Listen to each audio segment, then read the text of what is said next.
بسم اللہ الرحمن الرحیم۔ السلام علیکم۔ پرانے وقتوں کی بات ہے، ایک چھوٹے سے ملک پر ایک بادشاہ حکومت کرتا تھا۔ بادشاہ بہت ہی عیش پرست انسان تھا۔ اس بادشاہ کی ایک خوبصورت اور حسین و جمیل بیٹی تھی۔ ملکہ بادشاہ سلامت کو عیش پرستی سے بہت روکتی تھی، لیکن بادشاہ سلامت کسی کی ایک نہیں سنتا تھا۔ اس عیش پرست بادشاہ نے اپنے ملک میں ایک قانون بنایا ہوا تھا کہ جو بھی خوبصورت لڑکی زنا کرتے ہوئے پکڑی جاتی تو زنا کرنے والے لڑکے کو سنگسار کر دیا جاتا ہے۔ جبکہ اس لڑکی کے ساتھ بادشاہ سلامت ساری رات زنا کرنے کے بعد صبح اس کو پورے گاؤں میں ننگا گھماتا۔ اس بادشاہ سلامت سے تمام رعایا بہت خوف کھاتی تھی کہ غلطی انسان سے ہوتی ہے اور گناہ بھی انسان سے ہوتا ہے، لیکن اس کی سزا بھی ہمیں اسلام کے مطابق دینی چاہیے، نہ کہ اس لڑکی کو ننگا کر کے پورے گاؤں میں گھمایا جانا چاہیے اور اس کی عزت کو تار تار کیا جائے۔ بادشاہ سلامت ہر وقت اسی طاق میں رہتا ہے کہ کوئی لڑکی زنا کرتے ہوئے پکڑی جائے اور میں اس سے زنا کر کے اس کو پورے گاؤں میں ننگا گھماؤں۔ یہ سب کچھ دیکھ کر بادشاہ کا ایک وزیر بہت تنگ آ گیا تھا اور وہ ہر وقت بادشاہ سلامت کو نیک مشورے دیتا، لیکن بادشاہ سلامت اس کی ایک بھی نہ سنتا۔ ایک دفعہ وہ عیش پرست بادشاہ ایک گاؤں سے گزرا تو اسے ایک بزرگ کی بیٹی بہت پسند آ گئی اور اس پر پہلی ہی نظر میں فدا ہو گیا۔ اس عیش پرست بادشاہ نے سوچا کہ اس لڑکی کے ساتھ کیسے زنا کیا جائے۔ تھوڑی دیر سوچنے کے بعد بادشاہ سلامت نے اپنے محل کے ایک سپاہی کو ایک منصوبے کے تحت بھیجا اور کہا، گاؤں کی اس خوبصورت لڑکی کو اٹھا کر ایک غار میں لے جاؤ اور تم اس کے ساتھ زنا کرنا، اور ادھر سے میرے سپاہی تمہیں رنگے ہاتھوں پکڑ کر لے آئیں گے۔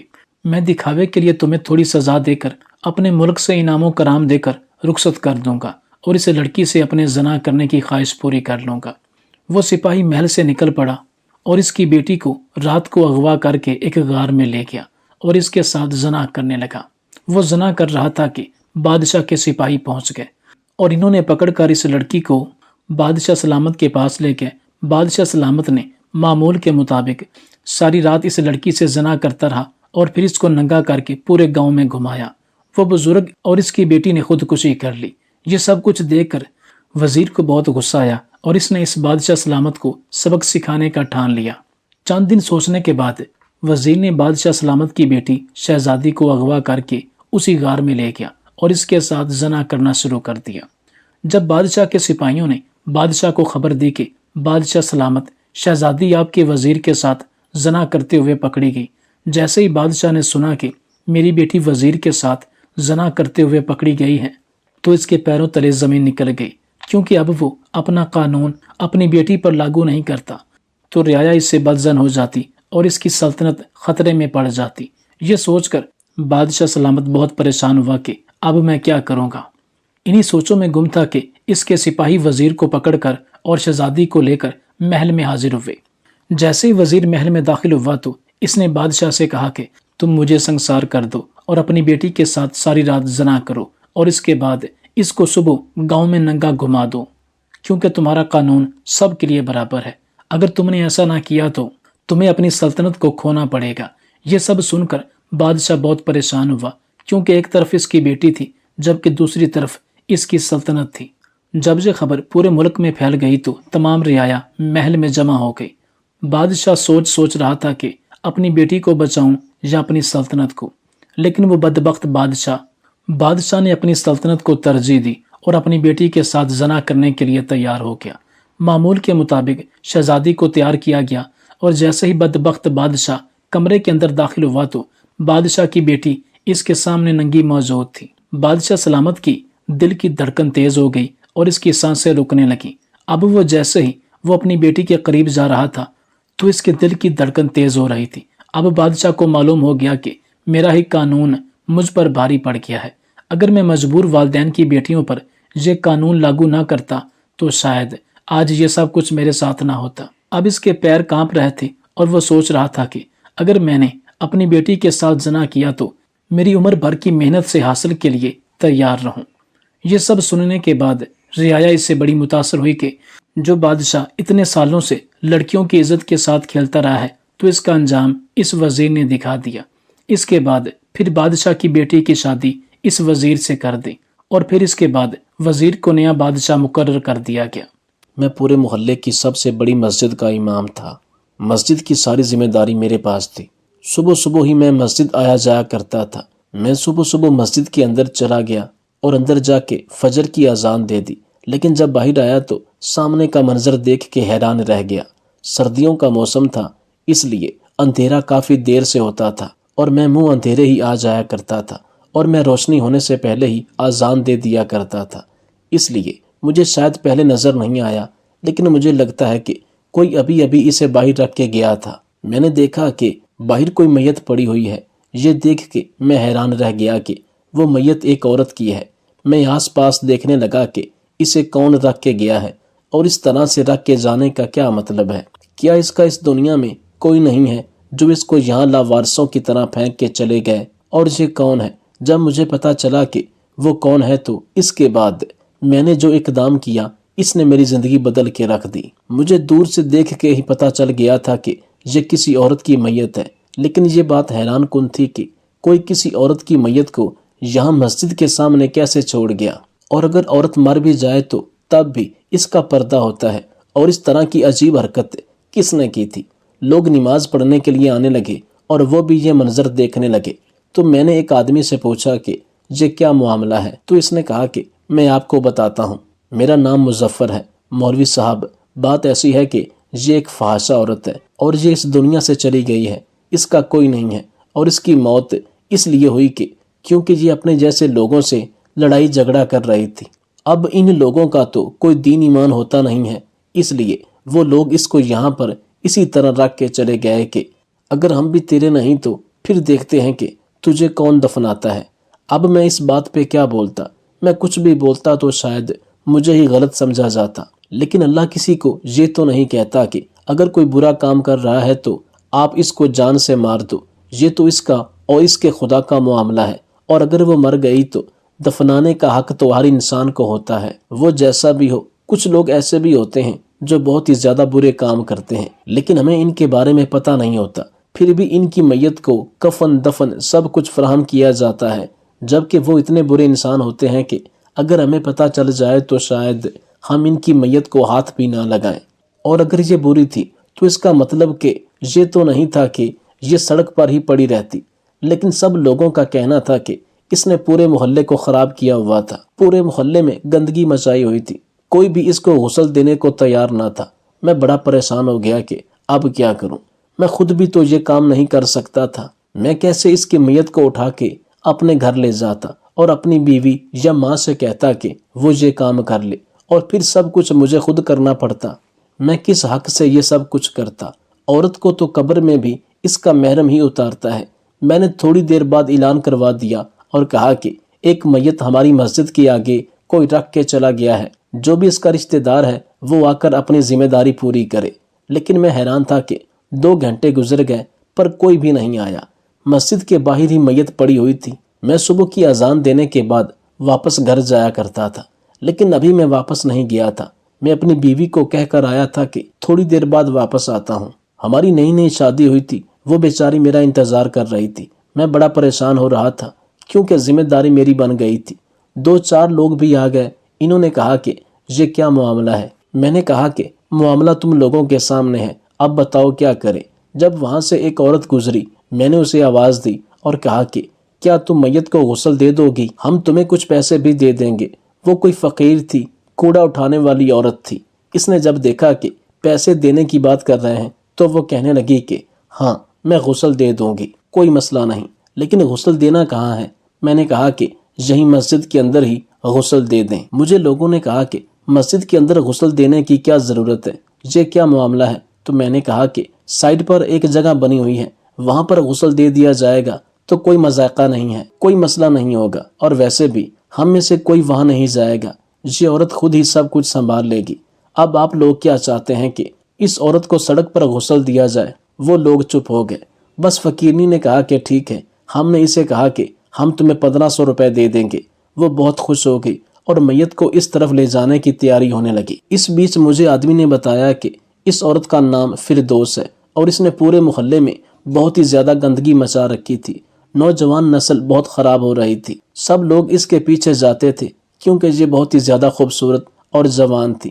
اس کی خوبصورتی کے چرچے تو ہر طرف تھے، لیکن دیکھو اس کا کیا انجام ہوا کہ آج اس کی میت مسجد کے سامنے سڑک پہ پڑی ہے اور کوئی غسل دینے والا بھی نہیں ہے۔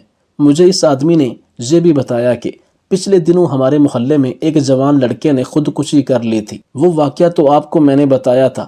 میں نے کہا کہ ہاں، بہت اچھی طرح سے یاد ہے۔ وہ لڑکا بہت ہی جوان اور خوبصورت تھا اور اپنے ماں باپ کا واحد سہارا تھا، لیکن اس نے خودکشی کر لی۔ اس کا باپ کس طرح داڑیں مار مار کر رو رہا تھا، مجھے یہ بات کبھی بھی نہیں بھولتی۔ وہ منظر تو ابھی بھی میری آنکھوں میں تازہ ہے۔ اس آدمی نے کہا کہ وہ خودکشی بھی اسی فحاشہ عورت کے پیچھے ہوئی تھی۔ وہ لڑکا اس کو پسند کرتا تھا اور کہتا تھا کہ یہ کام چھوڑ دو، میں تم سے شادی کر لوں گا، لیکن اس نے یہ کام چھوڑنے سے انکار کر دیا اور اس سے کہا کہ خودکشی کرنی ہے تو کر لے۔ وہ بیچارہ سچا عاشق تھا، اس نے خودکشی کر لی۔ میں نے کہا کہ یہ تو پھر بہت برا ہوا، پر اس عورت کی موت کس طرح ہوئی؟ سننے میں آیا تھا کہ یہ جن لوگوں کے ساتھ کام کرتی تھی، یعنی کہ باقی کوٹھے والی، اس کا ان کے ساتھ اس طرح کوئی لڑائی جھگڑا ہوا تھا اور انہوں نے ہی اسے موت کے گھاٹ اتارا تھا اور پھر یہاں پہ چھوڑ کے چلے گئے۔ لیکن یہ جھگڑا کس بات پر ہوا ہوگا؟ کیا ان کو کوئی پکڑنے والا نہیں تھا؟ تو وہ آدمی کہنے لگا کہ ایسے لوگوں کے پیچھے کوئی نہیں جاتا، پولیس بھی ایسے لوگوں کے معاملے میں نہیں بولتی، ان کا کون ہوتا ہے؟ میں سوچنے لگا کہ بھلا یہ کوئی زندگی ہے؟ اس طرح کی زندگی سے تو موت بہتر ہے کہ جہاں پر نہ تو کوئی آپ کا اپنا ہو، سب کو پتا ہو کہ یہ سارا زمانہ صرف آپ کے وجود کو استعمال کرنا چاہتا ہے اور آپ اس دنیا سے بھلا چلے جائیں، تو آپ کی میت کے پاس بیٹھ کے تو آنسو بہانے والا بھی کوئی نہ ہو۔ ایسی زندگی کا بھلا کیا فائدہ؟ اس عورت نے اپنی پوری زندگی کو برباد کر لیا تھا۔ اس نے جو بھی فیصلہ کیا، ساری زندگی میں جو کچھ بھی کیا، اچھا نہیں کیا۔ غسل دینے کی تیاری کر لی گئی تھی، اس طرف پانی بھی بھر کے رکھ دیا گیا تھا، کچھ سامان کی ضرورت تھی وہ بھی منگوا لیا گیا۔ سننے میں آیا تھا کہ اس عورت کی موت شاید کل ہوئی تھی اور آج اگلا دن شروع ہو چکا تھا اور اب دوپہر بھی ہونے والی تھی، لیکن ابھی تک اس کی میت بالکل صحیح سلامت تھی۔ یہ بات مجھے کافی عجیب لگ رہی تھی، پر پھر بھی میں نے اس عورت کو کہا کہ جلدی جلدی کریں اور ایک آدمی کو یہ بھی کہہ دیا کہ قبر تیار کروا دیں اور جو بھی خرچہ ہو مسجد کے فنڈ میں سے دے دیا جائے گا۔ کچھ لوگوں کو اس بات کا بھی اعتراض تھا کہ مسجد کا فنڈ اب ایسے لوگوں کے لیے استعمال ہوگا۔ میں نے ان لوگوں سے ایک ہی سوال کیا کہ پھر کیا کریں، آپ ہی بتائیں۔ اس سوال کا ان کے پاس کوئی جواب نہ تھا۔ تیاری ہو رہی تھی اور ادھر اس عورت کو کہا کہ اپنا کام شروع کرو۔ ابھی 15 منٹ ہی گزرے تھے کہ وہ عورت بری طرح سے چیخنے چلانے لگی۔ ہم سب لوگ حیران ہو گئے کہ آخر اس کو ہوا کیا ہے۔ اس کی چیخیں باہر تک آنے لگی تھیں۔ ہم لوگ اندر جا کے نہیں دیکھ سکتے تھے کیونکہ پتہ نہیں اندر کیا معاملہ تھا۔ ہمارے ساتھ کوئی عورت بھی نہ تھی جو اندر جا کے دیکھ سکتی، ہم تو وہاں نہیں جا سکتے تھے۔ تھوڑی دیر کے بعد اس کے چلانے کی آواز بند ہو گئی۔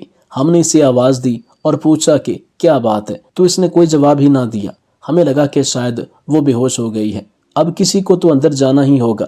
لیکن تھوڑی دیر کے بعد وہ خود باہر آئی، اس کی سانس پھولی ہوئی تھی۔ اس نے کہا کہ مجھ سے یہ کام نہیں ہوتا، میں جا رہی ہوں۔ یہ عورت نہیں ہے، یہ تو کچھ اور ہے۔ ہم نے کہا کہ تم یہ کیسی باتیں کر رہی ہو، کچھ اور سے کیا مطلب ہے تمہارا؟ مجھے ایسے لگتا ہے کیونکہ اس کو اس دنیا سے گئے ہوئے کافی وقت ہو گیا تھا، اس لیے شاید اس طرح کا کوئی معاملہ تھا کہ یہ فقیرنی عورت ڈر گئی تھی۔ وہ کہنے لگی کہ نہیں، ڈر نہیں رہی ہوں، لیکن یہ کام مجھ سے نہیں ہوگا، میرے ہاتھ کانپ رہے ہیں، میں اس کو غسل دینے کے قابل نہیں ہوں۔ جب اس نے ایسی بات کی تو ہم لوگ حیران ہو گئے۔ تم اس کو غسل دینے کے قابل کیوں نہیں ہو؟ یہ تو تمہارے جیسی ہی ہے، تم لوگوں کا کوڑا اٹھاتی ہو، ایک جمع دار ہو، اور یہ بھی تو ایک فحاشہ ہے جو اس معاشرے کے لیے کوڑا ہے۔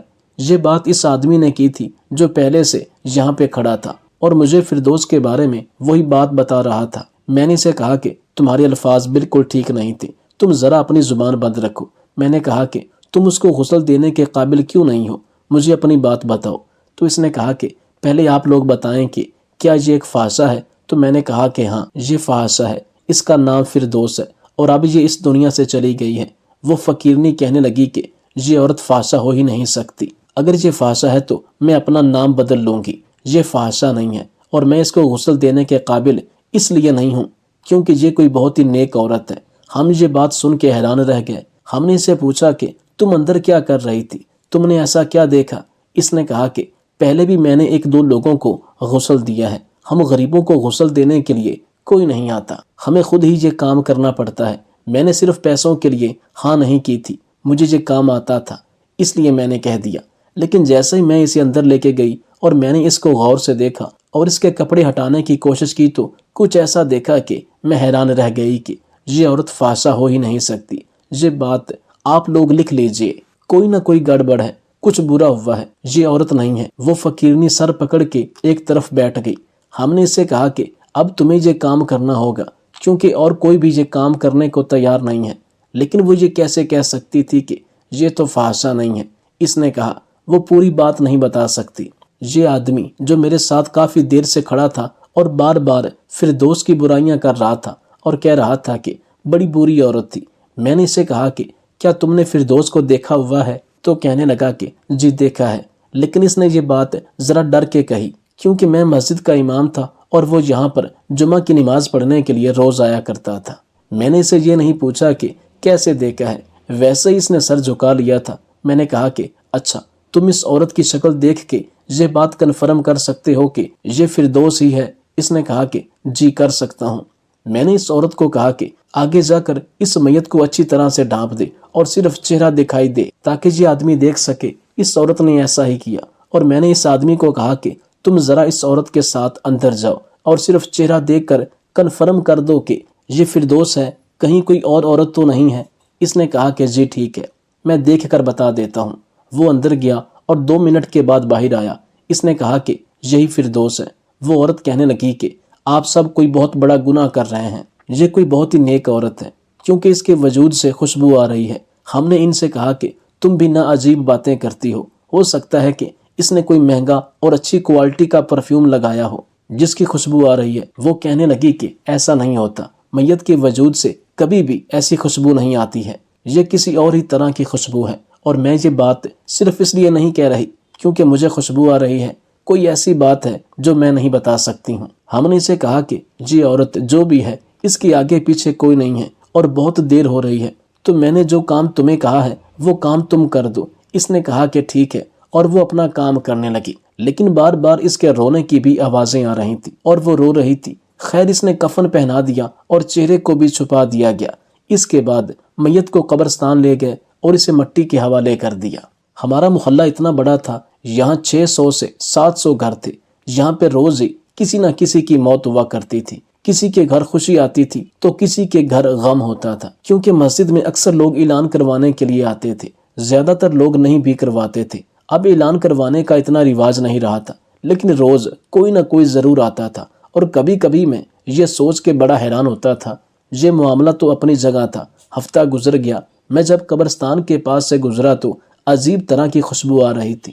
خوشبو کا پیچھا کرتے کرتے جب میں وہاں پہنچا تو دیکھا کہ یہ فردوس کی قبر تھی۔ خطبے پر صرف اتنا ہی لکھا تھا، فردوس مرحومہ، وہ بھی نشانی کے لیے، کیونکہ جب ہم مردہ دفنانے آتے ہیں تب تو پتہ ہوتا ہے کہ یہ کس کی قبر ہے، لیکن کچھ عرصے بعد خود گورکن بھی بھول جاتا ہے کہ یہ قبر کس کی تھی، اور پھر مسئلہ ہوتا ہے کیونکہ کچھ لوگوں کو قبرستان میں ایک قبر کے ساتھ دوسری قبر کی جگہ بھی چاہیے ہوتی ہے، اس لیے نام لکھنا ضروری تھا۔ میں جب اس قبر کے پاس پہنچا تو حیران رہ گیا۔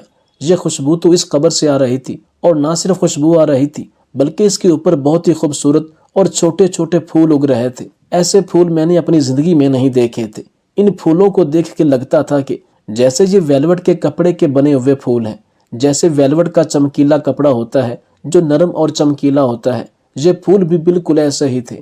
اگر یہ عورت فحشہ تھی تو پھر یہ سب کچھ کیا ہو رہا تھا؟ ہم تو ساری زندگی یہی سنتے آئے تھے کہ نیک لوگوں کے ساتھ ہی مرنے کے بعد ایسی نشانیاں دیکھنے کو ملتی ہیں اور برے لوگوں کی تو قبریں بھی اندر گر جاتی ہیں۔ یہ سوال میرے دل میں بیٹھ گیا اور بتانے والا کوئی بھی نہیں تھا، اور پوچھ تاچھ کرنے کے لیے مجھے اس بدنام محلے میں جانا پڑتا، اور وہاں میں نہیں جانا چاہتا تھا۔ وہ آدمی جس نے فردوس کا چہرہ دیکھ کے کنفرم کیا کہ یہ وہی ہے، ایک دن وہ مسجد میں آیا تو میں نے اس کو بھی یہ بات بتائی۔ اس نے کہا کہ جی یہ بات تو پورے محلے کو پتہ ہے، کیونکہ وہ قبر تو اور بھی لوگوں نے دیکھی ہے۔ اب یہ تو ہمیں نہیں پتا کہ یہ کیا معاملہ ہے۔ پتہ نہیں کیوں مجھے اس کی شکل دیکھ کے کچھ عجیب سا لگتا تھا، ایسا لگتا تھا کہ جیسے یہ کوئی جھوٹ بول رہا ہے اور یہ اچھا آدمی نہیں ہے، لیکن کسی کے چہرے پر تو اس کے گناہ نہیں لکھے ہوتے، اس لیے آپ حتمی رائے تو نہیں دے سکتے کہ ہاں اس نے ایسے کیا ہے یا اس نے ویسے کیا ہے۔ دن اسی طرح گزرنے لگے جب ایک دن مجھے میری بیوی نے ایک کہانی سنائی۔ اس نے کہا کہ میری ایک دوست ہے، وہ کہہ رہی تھی کہ میرا بھائی آج کل بہت برے کاموں میں پڑ گیا ہے، آپ اس کے لیے کوئی وظیفہ بتا دیں کہ اس کا دل پھر جائے۔ میں نے کہا کہ کون سے برے کام؟ تو وہ کہنے لگی کہ وہ ایک فحاشہ کے کوٹھے پر جانا شروع ہو گیا ہے، جبکہ اس کی شادی کو اتنا وقت بھی نہیں ہوا۔ اس کی بیوی نے بچہ پیدا کیا اور تھوڑا وزن بڑھ گیا اور وہ اپنی بیوی سے بدظن ہو گیا ہے۔ میں نے کہا کہ زمانہ کس طرف جا رہا ہے؟ جب عورت بچہ پیدا کرتی ہے تو ظاہر ہے وہ پہلے جیسی نہیں رہتی، لیکن اس کا مطلب یہ تو نہیں کہ آپ اس کو چھوڑ کے کسی اور عورت کے پیچھے چلے جائیں۔ میں نے کہا کہ میں اس کے لیے دعا کروں گا، اگر ہو سکے تو اس کی میرے ساتھ ملاقات کروا دو، میں اسے سمجھا دوں گا۔ میرے پاس اکثر لوگ آتے تھے اپنے مسئلے لے کے، میں ان کی اچھی طرح سے بات بھی سنتا تھا اور اچھا جواب بھی دیتا تھا۔ وہ کہنے لگی آپ کی بات بالکل ٹھیک ہے، لیکن آج کل زمانہ بہت خراب ہو گیا ہے، اور پھر وہ عورت بھی بہت زیادہ خوبصورت ہے، سنا ہے اس کی خوبصورتی کے چرچے تو پورے شہر میں ہیں، اس کا نام فردوس ہے۔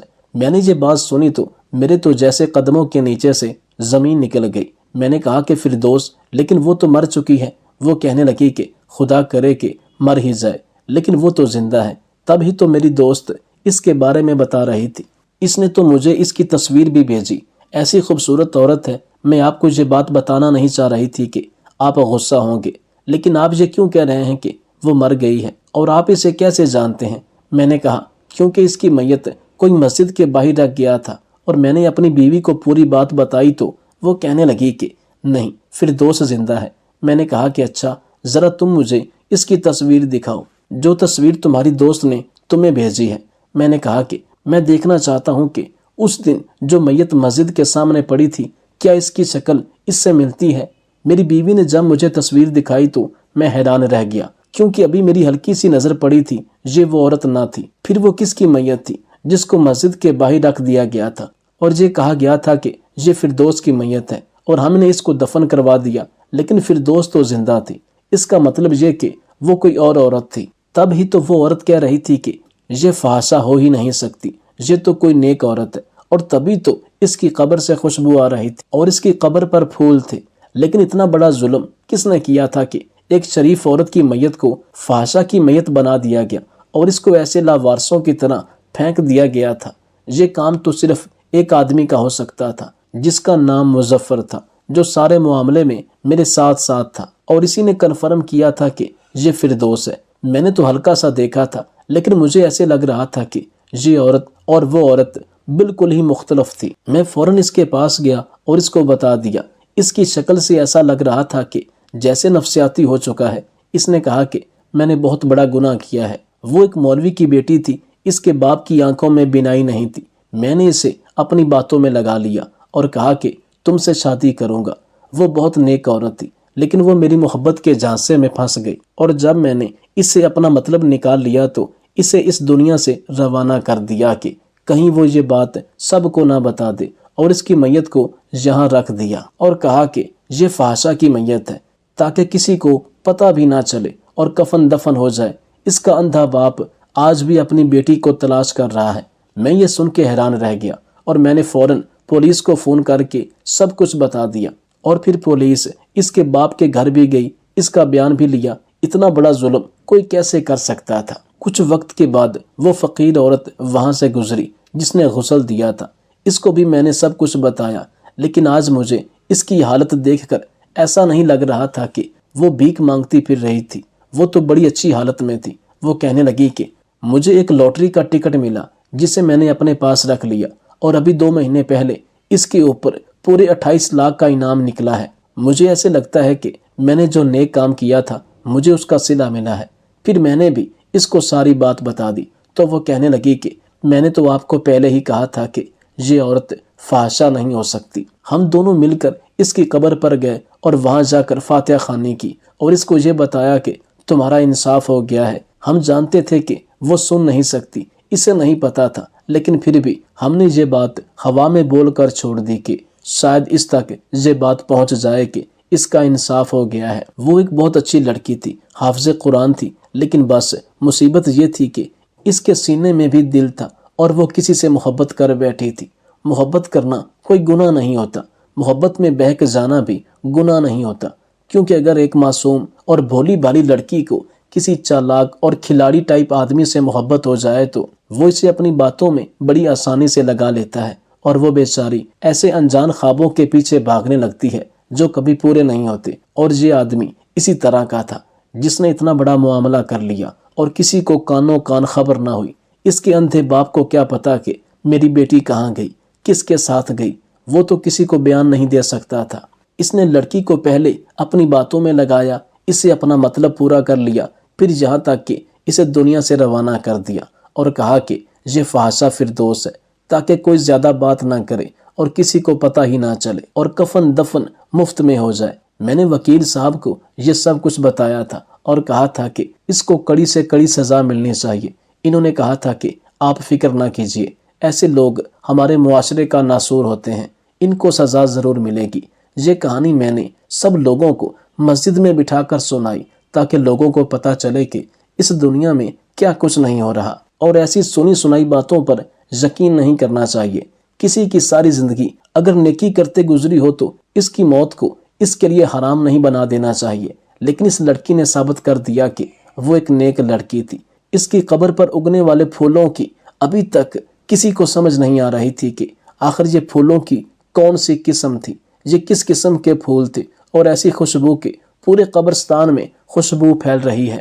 لوگ قبرستان میں جاتے ہیں تو اس خوشبو کو سونگھ کر ان کا دل خوش ہو جاتا ہے۔ اتنی عجیب سی بات ہے، لیکن یہ حقیقت ہے۔ میں نے بعد میں یہ بھی پتہ کیا تھا کہ وہ لڑکی واقعی بہت زیادہ خوبصورت تھی۔ اس کا نام مومنہ تھا، اور جب اس کے باپ کا انتظار اور تلاش ختم ہوئی تو وہ بیچارہ دکھ میں تھا۔ محبت کے نام پر اس دنیا میں کیا کچھ نہیں ہوتا۔